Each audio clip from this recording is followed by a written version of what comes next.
थोड़ी देर के लिए सच्चे भारतीय बनिए और ईमानदारी से सोचिए कि जब रोड टैक्स दे दिया तो टोल टैक्स क्यों, और अगर टोल टैक्स देना ही है तो रोड टैक्स क्यों। जब हमने कमाने पे इनकम टैक्स दे दिया तो खर्च करने पे जीएसटी क्यों। जब हमने इनकम टैक्स दे दिया उसके बाद जो हमने अपने बैंक में एफडी रखी उसके ब्याज के ऊपर इनकम टैक्स क्यों।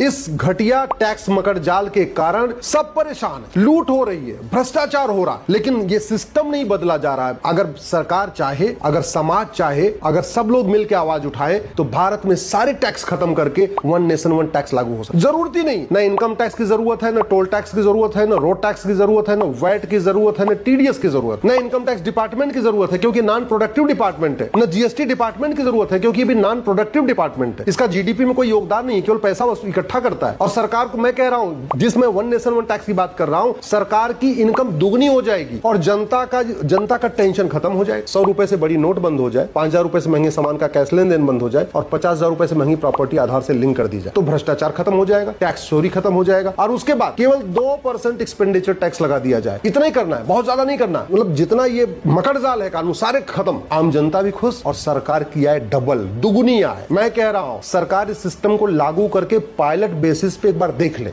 मैं गारंटी के साथ कहता हूं भारत की जीडीपी 2% बढ़ जाएगी। जो माननीय प्रधानमंत्री जी कहते हैं 2047 में भारत को विकसित राष्ट्र बनाना है, ये अगले 10 साल में भारत विकसित राष्ट्र बन जाएगा अगर आज वन नेशन वन टैक्स लागू कर दिया जाए तो।